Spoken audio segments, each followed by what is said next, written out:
we guide you through how to block someone on Twitter X in the fastest way. So the first thing you need to do is to open the X app or go to the website and log into your account. Then use the search bar to find the profile of the person you want to block, or simply go to their post and tap their profile picture. Once you're on their profile page, look for the three dots icon located at the top right corner of the screen and tap it to open more options.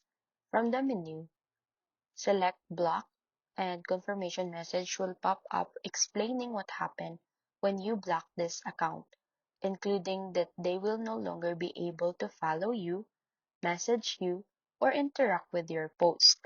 Tap Block to confirm your action, and the user will be instantly blocked from your account. If you ever want to unblock them, just go back to their profile using search, tap the same three dots menu, and select unblock.